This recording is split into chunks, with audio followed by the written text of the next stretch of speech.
What is the biggest myth on the internet? The idea that blogging for your business is easy. Fact check says false. The truth is, running a blog as an inbound marketing tool takes as much effort as any other part of your business. In fact, the average blog post takes just under 4 hours to write according to a recent study. That's a substantial investment, especially if you blog with regularity. But for that investment, the return can be big. Businesses that blog can get 55% more web traffic than those that don't, and 67% more leads per month. No wonder 59% of B2B marketers consider blogs to be their most valuable channel. What's up? Jamal from HubSpot. This video is going to teach you everything you need to know to run an effective blog for your business, along with a few tricks for doing it efficiently. If you find this content useful, be sure to like the video and subscribe to the HubSpot YouTube channel.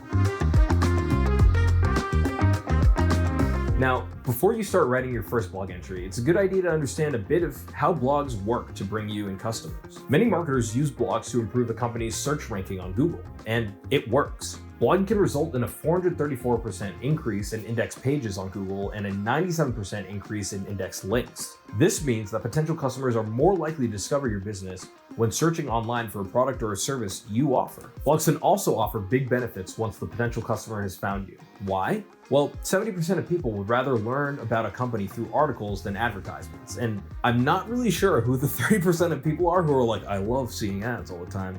Not here to shame anyone. Just saying, I don't get it. But that fact right there is a central thesis for inbound marketing. You're making it possible for potential customers to find you right at the moment they're seeking your service. Think about it like this. Imagine you own, a bike shop, and you want to attract new cyclists who are interested in the road biking trend.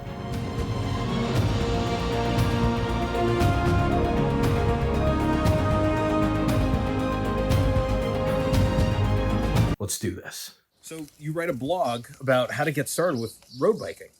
Better yet, write a series of blog posts like, how much should a road bike cost? What gear do you need for road biking? And the best places to road bike in your area. Whoa!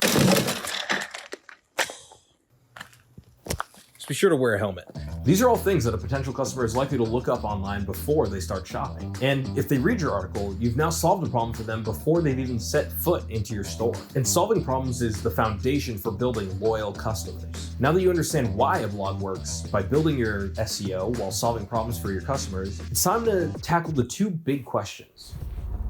What are you going to write about? And how should you write about it?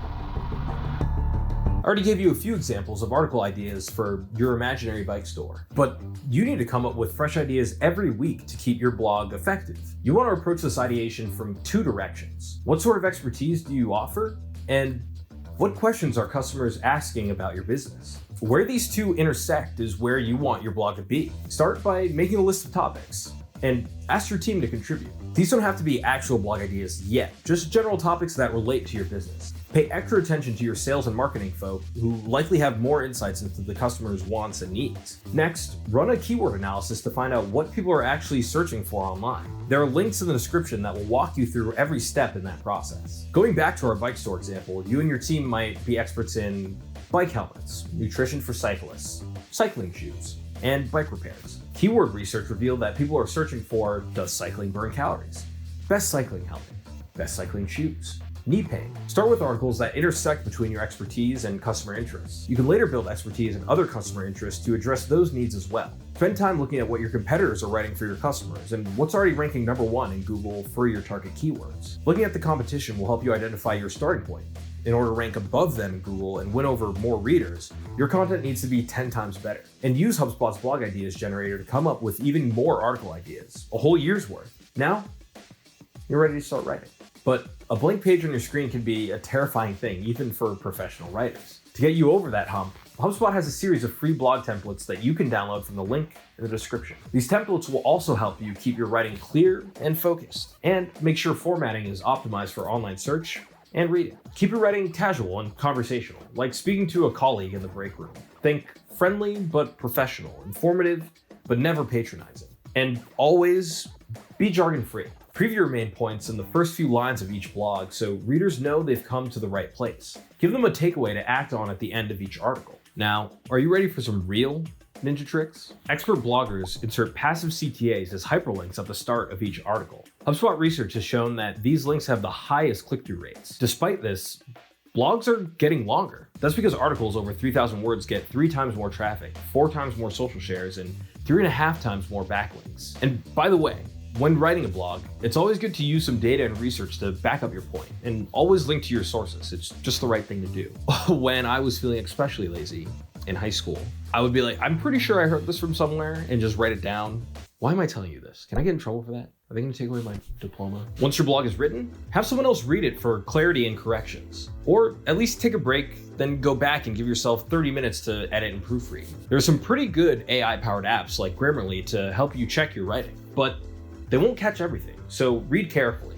Add an image, or even better, create a custom graphic if you have the resources. Then, click publish. You can post the link on your social media channels and any other online marketing outlet, like a newsletter. But don't spend time worrying about immediate traffic. The best blog posts have a long tail, meaning their value unfolds over time as people discover them through organic search. It can take up to 6 months of consistent blogging before you see any return, and most businesses give up before then, so stick with it and you'll gain a competitive advantage. You just have to keep blogging steadily and you'll see the results in the long run. If you've been blogging for a while, you should take a little break from new content to optimize older posts. At HubSpot, 92% of leads come from blog posts that are over 6 months old, so there is a ton of opportunity on the table by optimizing the past. Use blog analytics tools to identify which posts are generating traffic but not leads, so they can be optimized for those conversions. Then identify posts that are converting leads at a high rate but are low in traffic and optimize those posts for search so they can gain more traffic. It's called optimizing the past, and there's an article in the description that will walk you through how to implement this magic strategy for your blog. By building and maintaining a high quality blog, you'll be creating content that will continue to bring in solid leads for your business long after you press publish. And you don't need to be a brilliant writer, just an expert in something in your own industry.